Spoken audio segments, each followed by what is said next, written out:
السلام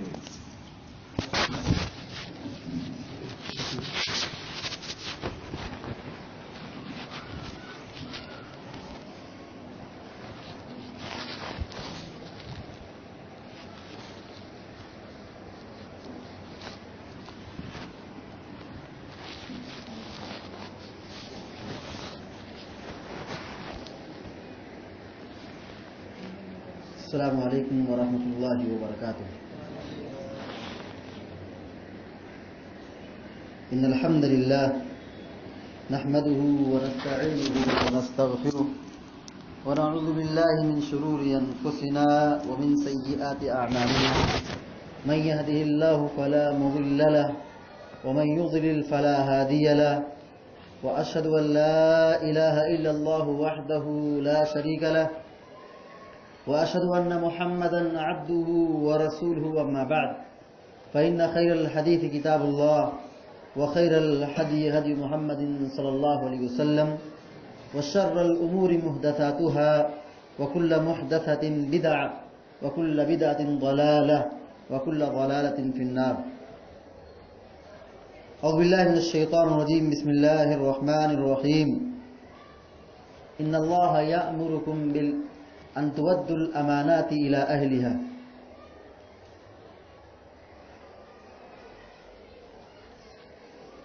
حاضرین اجلاس، معزز علماء کرام، مسجد کے ذمہ داران، اللہ رب العالمین کا بہت شکر اور اس کا احسان ہے، اور یہ اس کی توفیق ہے کہ میں آپ کے درمیان اس وقت موجود ہوں اور کچھ نصیحت لے کر کے آپ کے سامنے حاضر ہوا ہوں۔ اور بعد میں جمعیت اور جماعت کے ذمہ داروں کا میں شکر ادا کرتا ہوں کہ آپ لوگوں نے یہ موقع مجھے عنایت کیا۔ اللہ تعالیٰ آپ سبوں کو جزائے خیر عطا فرمائے، اور ہم سب کو دین اور دعوت کی ذمہ داریوں کو اور اس کو اچھی طرح سمجھنے اور سمجھانے اور اس کے مطابق عمل کرنے کی توفیق عطا فرمائے۔ لاکھوں کروڑوں درود سلام ہو تمام انبیاء کرام پر، بالخصوص ہمارے اور آپ کے آخری نبی جناب محمد رسول اللہ صلی اللہ علیہ وسلم پر۔ اللہم صلی علی محمد وعلی آل محمد کما صلیت علی ابراہیم وعلی آل ابراہیم انکا حمید مجید۔ اللہم بارک علی محمد وعلی آل محمد کما بارکت علی ابراہیم وعلی آل ابراہیم انکا حمید مجید۔ ابھی میں نے آپ کے سامنے سورہ النساء کی ایک آیت کا ایک حصہ آپ کے سامنے پیش کیا ہے۔ ان اللہ یأمرکم ان تودوا الامانات الی اہلها۔ اس ضمن میں ذمہ داروں کے تعلق سے چند نصیحتیں اور چند باتیں پیش کرنا چاہتا ہوں۔ ہم اور آپ یہ نہ سمجھیں کہ یہ بات صرف ذمہ داران جماعت کے لیے ہے، جو جمعیت اور جماعت کے ذمہ دار ہیں یا مسجد کے ممبر ہیں یا مسجد کے ذمہ دار ہیں، یہ صرف بات انہی کے لیے ہے۔ تو بقیہ آپ لوگ یہ سمجھیں گے کہ ہم کو سننے کی کیا ضرورت ہے، یہ تو جو مسجد کے ذمہ دار ہیں، جمعیت کے ذمہ دار ہیں، وہ بیٹھے ہیں اور ہم لوگ جائیں اس لیے کہ ہمارے موضوع سے متعلق نہیں۔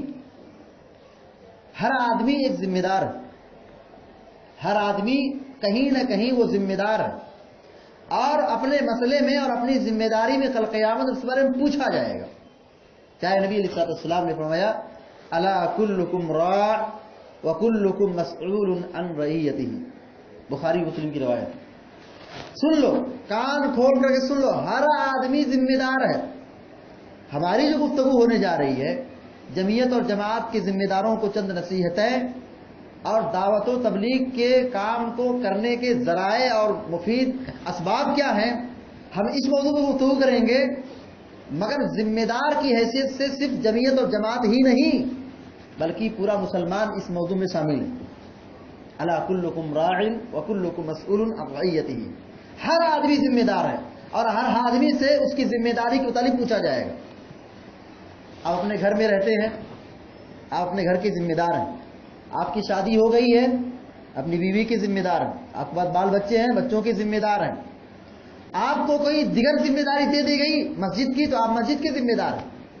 جماعت اور جمعیت کو کوئی ذمہ داری آپ کو سونپ دی گئی، آپ وہ کام کر رہے ہیں، آپ جمعیت اور جماعت کے ذمہ دار ہیں۔ آپ کو ملک سونپ دیا گیا، آپ ملک کے ذمہ دار ہیں، آپ کے کندھوں پر صوبے کی ریاست دے دی گئی، آپ صوبے کی ذمہ دار ہیں۔ المہم ہر آدمی ذمہ دار ہے، کوئی بڑی ذمہ داری ہوتی ہے اور کوئی چھوٹی ذمہ داری ہوتی ہے۔ جو جیسی بڑی ذمہ داری ہوتی ہے ایسے اس کی اہمیت بھی بڑی ہوتی ہے اور اس کا تقاضا بھی بڑا ہوتا ہے اور اس کے فرائض بھی بڑے ہوتے ہیں اور نہ کرنے پر انجام اور عذاب بھی بڑا خطرناک ہوتا ہے۔ اور جیسی چھوٹی ذمہ داری ہوتی ہے اس کا کام بھی چھوٹا ہوتا ہے اور پھر اس میں وقت بھی کم لگتا ہے اور اس کی اہمیت بھی اور اس کا درجہ بھی کم ہوتا ہے۔ تو ہم اور آپ چاہے چھوٹے ہوں یا بڑے ہوں، چاہے وہ 80 سال تک پہنچ چکے ہوں یا 20 سال کے اندر ہوں، چاہے جوان ہوں یا پھر بوڑھے ہوں، مرد ہوں یا عورت، ہر آدمی ذمہ دار ہے اور اپنی سرکل میں اور اپنی ذمہ داری کے تابع کل قیامت دن اس کے متعلق پوچھا جائے۔ تو ابھی میں نے جو آیت کریمہ تلاوت کی، ان اللہ یأمرکم ان تؤدوا الامانات الی اہلھا، اللہ تبارک و تعالیٰ تم کو حکم دیتا ہے کہ تم امانتوں کو واپس کر دو۔ اس آیت کریمہ کے شان نزول میں مفسرین کہتے ہیں کہ فتح مکہ کے موقع پر جب اللہ کے نبی علیہ الصلوۃ والسلام خانہ کعبہ میں داخل ہونے لگے تو خانہ کعبہ کی چابی کو منگوایا جو عثمان بن طلحہ کے ہاتھ میں تھی۔ عثمان بن طلحہ بعد میں اسلام لائے رضی اللہ عنہ، ان کے یہ خانہ کعبہ کی چابی کے ذمہ دار تھے۔ اللہ کے نبی علیہ الصلوۃ والسلام نے چابی منگوائی، اللہ رب العالمین نے آیت کریمہ نازل فرما دی، ان اللہ یأمرکم ان تؤدوا الامانات الی اہلھا، جو امانت ہے جس سے کسی چیز کو وقتی طور پر آپ لے رہے ہو، اللہ تبارک و تعالیٰ یہ حکم دے رہا ہے کہ اس چیز کو واپس کر دو۔ سوچئے حضرت عثمان بن طلحہ رضی اللہ تعالیٰ عنہ جاہلیت میں خانہ کعبہ کی چابی کے ذمہ دار تھے۔ یہ ایک امانت تھی جو اللہ کے نبی علیہ الصلوۃ والسلام نے وقتی طور پر فتح مکہ کے دن آپ نے طلب کیا اور پھر خانہ کعبہ کے دروازے کو کھولا اور اندر داخل ہوئے اور آپ نے وہاں 2 رکعت نماز پڑھی، اس کے بعد خانہ کعبہ سے نکلے اور دروازہ بند کر دیا گیا، پھر تالا لگا دیا گیا اور چابی پھر اللہ رب العالمین کے حکم کے مطابق اس چابی کو واپس کر دی جائے جو اس کے ذمہ دار ہیں۔ تو یہ ذمہ داری ایک امانت ہے، ہم اس کو امانت سمجھیں۔ یہ ذمہ داری چاہے ہم جماعت کے ہوں، جمعیت کے ہوں، مسجد کے ہوں، مدرسے کے ہوں، ادارے کے ہوں، صوبے کے ہوں، ریاست کے ہوں، ملک کے ہوں، جو جس سرکل میں ہے، جس دائرے میں ہے، جو جس بیک گراؤنڈ میں ہے، وہ اپنی ذمہ داری کو امانت سمجھے اور اس کا حق ادا کرنے کی کوشش کرے، ورنہ کل قیامت اس کے بارے میں پوچھا جائے گا۔ اور آدمی اسی صورت میں کامیاب ہو سکتا ہے جب اپنی ذمہ داری میں کما حقہ ادا کر رہا ہو، لیکن اگر اپنی ذمہ داری میں کہیں کوتاہی کر رہا ہو، خیانت کر رہا ہو، دھوکہ دے رہا ہو، سختی کر رہا ہو، ظلم کر رہا ہو اور ایک دوسرے پر اپنا روب جما رہا ہو، تو پھر یہ ذمہ داری نہیں، یہ امانت نہیں، ایک بہت بڑا توق ہے، ایک بہت بڑا گلے کا توق ہے اور ایک بہت بڑا عذاب ہے۔ اسی لیے شریعت نے ہمیں اور آپ کو اس بات کا پابند بنایا ہے کہ ہم ذمہ داری اسی صورت میں قبول کریں جب ہمارے پاس وہ قابلیت، صلاحیت، لیاقت ہو۔ اگر ہمارے پاس وہ صلاحیت نہیں، کیپیسٹی نہیں، وہ شعور نہیں، وہ جذبہ نہیں، وہ ملکہ نہیں، صلاحیت نہیں، تو ہمیں ذمہ داری کو نہیں قبول کرنا چاہیے۔ یا پھر ایسے لوگوں کی ذمہ داری بنتی ہے کہ اگر وہ ذمہ داری تقسیم کر رہے ہوں، ذمہ داری بانٹ رہے ہوں، تو ایسے لوگوں کو منتخب کرے جو سماج کا سچا آدمی ہے، بھروسے مند آدمی ہے، جو اس ذمہ داری کو ادا کرنے کی صلاحیت رکھتا ہو، ایسے آدمی کو ذمہ دار بنانا چاہیے۔ ہر آدمی کو ذمہ دار نہیں بنانا چاہیے اور نہ ہر آدمی کو ذمہ دار بننا چاہیے۔ ایک تو بنانے والے کو چاہیے کہ نہ بنائے اور بننے والے کو بھی چاہیے کہ وہ نہ بنے۔ وہی ذمہ دار بنے جو اپنی ذمہ داری کو اچھی طریقے سے ادا کرنے کی صلاحیت رکھتا ہو، اس کے پاس قوت ہو، صلاحیت ہو، ملکہ ہو، دسترس ہو، تب جا کر وہ اپنی ذمہ داری کو ادا کرے۔ دیکھیے صحابہ کرام رضی اللہ عنہم اجمعین وقت کے بڑے پابند تھے، بڑے نیک تھے، بڑے اچھے تھے، ان کے جیسا کوئی نہیں تھا اور قیامت تک کوئی نہیں پیدا ہو سکتا ان کی مقام و مرتبے کے مطابق۔ لیکن اللہ کے نبی علیہ الصلوۃ والسلام کی سوچ دیکھیے، آپ علیہ الصلوۃ والسلام ذمہ داری کیسے تقسیم کرتے تھے۔ جو جس صلاحیت کا مالک ہوتا تھا اسی کو آپ ذمہ داری دیتے تھے، اور جو اس چیز کا ملکہ اور صلاحیت مند نہیں ہوتا تھا آپ اس کو ذمہ داری نہیں دیتے تھے، بڑی مثال دیکھیے، حضرت ابو ذر غفاری رضی اللہ عنہ بڑے بزرگ صحابی ہیں، جسمانی اعتبار سے مضبوط ہیں، کمزور نہیں ہیں۔ آپ علیہ السلام ابو ذر سے کہتے ہیں کہ اے ابو ذر غفاری، تم دو آدمیوں کے درمیان فیصلہ کرنے کی کوشش مت کرنا، یعنی دو آدمی تمہارے پاس آئے گا ہمارے معاملے میں آپ فیصلہ کر دیجئے، آپ فیصلہ مت کرنا۔ کیوں کہا؟ انی لاراک ضعیفا، انی لاراک ضعیفا، کیوں؟ میں تم کو ضعیف اور کمزور دیکھ رہا ہوں۔ پتہ یہ چلتا ہے کہ ذمہ داری اس آدمی کو نہیں دینی چاہیے جو ذمہ داری کا لائق نہیں ہو، اور اس آدمی کو بھی ذمہ داری قبول بھی نہیں کرنی چاہیے جو اس ذمہ داری کا اہل نہ ہو۔ اللہ کے نبی علیہ السلام دنیا سے رخصت ہونے والے ہیں، آپ علیہ السلام کی سوچ دیکھیے، کون سا آدمی کس مالک، کس ذہن کا ہے، کس صلاحیت کا ہے، کس خوبی کا مالک ہے، آپ علیہ السلام اس کو اسی کے اعتبار سے ذمہ داری سونپتے تھے۔ مرنے سے پہلے آپ علیہ السلام نے حضرت ابوبکر صدیق رضی اللہ تعالیٰ عنہ کو اپنے مصلی کا امام بنایا، اپنا نائب بنایا۔ کیوں؟ اور صدیق کے اندر وہ صلاحیت تھی۔ کسی دوسرے صحابی کو آپ علیہ السلام نے امام نہیں بنایا، ذمہ دار نہیں بنایا۔ اسی طریقے سے جب آپ یمامہ کے لشکر کو روانہ کر رہے تھے، حضرت اسامہ رضی اللہ تعالیٰ عنہ کو اس قوم کا لیڈر اور سپہ سالار بنایا، جبکہ بہت سارے لوگ تھے، مگر لشکر اسامہ جب روانہ ہوا مدینہ سے تو حضرت اسامہ بن زید رضی اللہ تعالیٰ عنہ امیر تھے، لشکر کے ذمہ دار تھے۔ تو ہماری اور آپ کی پہلی ذمہ داری یہ بنتی ہے کہ ہم ذمہ داری اسی کو دیں جو ذمہ داری کی صلاحیت رکھتا ہو، اور ذمہ داری لینے والے کی بھی ذمہ داری ہے کہ وہ اسی صورت میں ذمہ داری کو قبول کرے جب اس کے اندر ذمہ داری کو قبول کرنے کی صلاحیت ہو۔ اسی طریقے سے جو ذمہ داری کو انجام دے رہا ہے، جو ذمہ دار ہے، جو امیر ہے، جو سرپرست ہے، جو گھر کا ذمہ دار ہے، اس کے اندر صبر ہونا چاہیے، حوصلہ ہونا چاہیے، فراست سوجھ بوجھ ہونی چاہیے، ذمہ داری کو ادا کرنے کی صلاحیت کے ساتھ ہمت اور قوت بھی ہونی چاہیے، نرم مزاجی ہونی چاہیے۔ اگر ذمہ دار بہت غصے والا ہو، صبر والا نہ ہو تو پھر کام نہیں چل سکتا ہے، دعوت اور دین کا کام نہیں ہو سکتا ہے، بڑا صبر چاہیے۔ دیکھیے پیارے نبی علیہ السلام کی سیرت کو پڑھیں آپ، اللہ رب العالمین نے آپ کے سینوں کو چاک کروایا تھا، فرشتے آئے اور آپ کے سینوں کو چاک کیا اور دل کو زمزم کے پانی سے دھلا اور جنت کے پلیٹ میں تست میں لا کر کے دل کو اور رکھا گیا، صاف کیا گیا۔ آپ غور کیجئے، دل کو دھلا جا رہا ہے، صاف کیا جا رہا ہے، اور آپ علیہ السلام رحمت للعالمین بن کر کے دنیا میں آئے تھے۔ بڑے رحیم اور شفیق تھے، بڑے مہربان تھے، صبر کرنے والے تھے، شفیق تھے۔ یہی ذمہ داروں کی بنتی ہے کہ وہ اپنی ذمہ داری کی ادائیگی میں نرمی برتیں، شفقت کا معاملہ کریں، سختی نہ کریں۔ پیارے نبی علیہ السلام کی سیرت کو آپ پڑھیں اور انبیاء کی سیرت کو پڑھیں۔ نبوت ملنے سے پہلے انبیاء علیہ السلام بکریاں چراتے تھے۔ کیوں چراتے تھے؟ حکمت کیا ہے؟ جتنے بھی انبیاء آئے سب نبیوں نے بکریاں چروائی۔ مقصد کیا ہے؟ بکری کمزور جانور، بکریوں کو چرانا اور بکریوں کو سنبھالنا بڑا مشکل کام ہے۔ 40 بکریاں ہوگی، 40 راستے کی طرف بھاگیں گی، ان کو سنبھالنا بڑا مشکل کام ہے، ان کو چرانا بڑا مشکل کام ہے۔ اس کام کو ادا کر کر کے انبیاء کی تربیت کی جا رہی تھی کہ ابھی یہ وقت ہے کہ بکریاں چرا رہے ہو، وقت ایسا آئے گا تم کو امتوں کو سنبھالنا ہے، انسانوں کو سنبھالنا ہے۔ اور اس جیسے بکریوں کے مزاج میں فرق ہوتا ہے، کوئی بکری ادھر بھاگتی ہے، کوئی بکری ادھر نکلتی ہے، 40 بکریاں 40 راستے میں بھاگ رہی ہیں۔ ایسے ہی سماج اور معاشرے میں ایک ذہن کے لوگ نہیں رہتے، ایک مزاج کے نہیں رہتے۔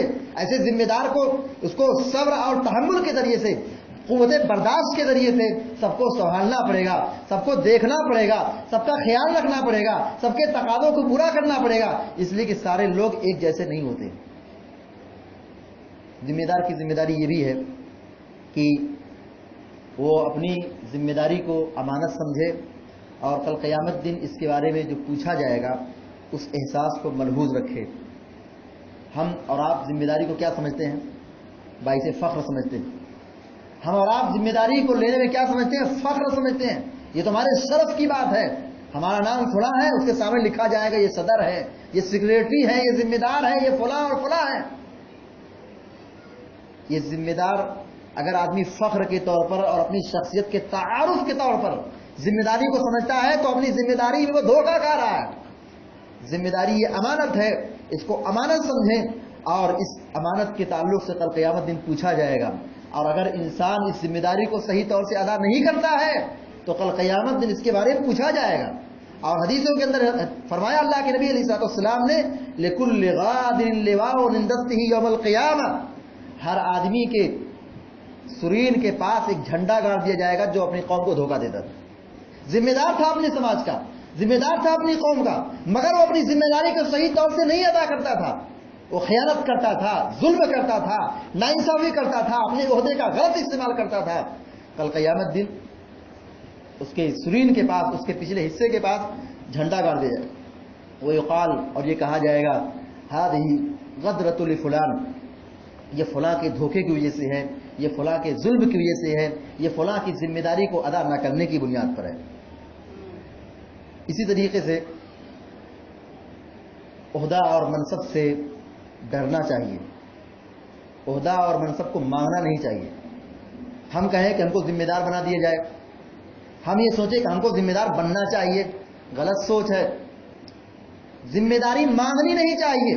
اللہ کے نبی کہتے ہیں لا تسأل الامارہ، ذمہ داری کو نہ مانگو، ذمہ داری کو مت طلب کرو، اس لیے کہ جو ذمہ داری مانگتا ہے وہ مفاد پرست ہے، اور جو ذمہ داری کو نہیں مانگتا لوگ اس کو بنا دیتے ہیں، ذمہ داری ادا کر دیتے ہیں، کیوں سمجھتے ہیں کہ یہ آدمی اچھا ہے، اس کو ذمہ دار بننا چاہیے، تو پھر یہ آدمی اس چیز کو ذمہ داری سمجھ کے ادا کرتا ہے۔ لیکن اگر کوئی آدمی ذمہ داری کو طلب کرتا ہے تو گویا کہ وہ مفاد پرست ہے، وہ چاہتا ہے کہ اس ذمہ داری سے ہم کو کچھ حاصل ہو جائے، وہ دنیا چاہتا ہے، شہرت چاہتا ہے، قوت چاہتا ہے، نام چاہتا ہے۔ اس لیے پیارے نبی کہتے ہیں کہ جو آدمی مانگتا ہے قطار اس کو ذمہ داری مت دو، اس لیے کہ جب وہ آدمی ذمہ داری مانگ رہا ہے تو اس کے سامنے اللہ تعالیٰ کی مدد نہیں ہے، اس کے کام میں، اس کے عمل میں برکت نہیں ہے، اللہ تعالیٰ کی توفیق نہیں ہے، اس کو مدد نہیں ملے گی۔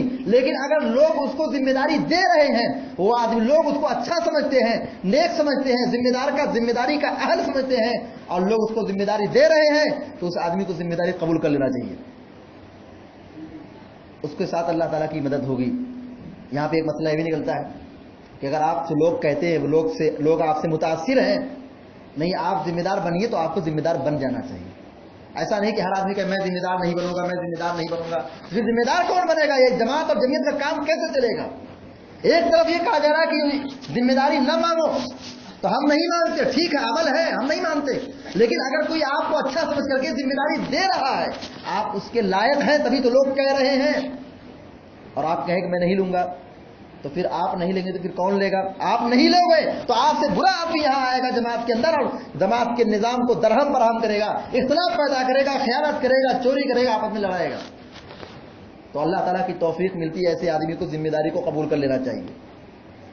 اسی طریقے سے ذمہ داری سے ڈرنا چاہیے۔ اس کی مثال آپ یوں دیکھیے، حضرت عمر بن خطاب رضی اللہ تعالیٰ عنہ کی شخصیت ہم اور آپ نہیں جانتے، جو ان کی سیرت ہے، ان کی جو خدمات ہیں، ان کی جو قربانیاں ہیں، ہم حقیقت میں نہیں جانتے۔ حضرت عمر بن خطاب رضی اللہ عنہ کی شخصیت، اللہ اکبر، جس راستے سے گزرتے تھے شیطان بھاگ جاتا تھا۔ یہ حضرت عمر ہیں جن کے مشورے پر اللہ تعالیٰ کا قرآن نازل ہوتا تھا، اللہ رب العالمین کا فرمان نازل ہوتا تھا، اور پیارے نبی کہتے اگر میرے پاس کوئی نبی ہوتا تو عمر ہوتے۔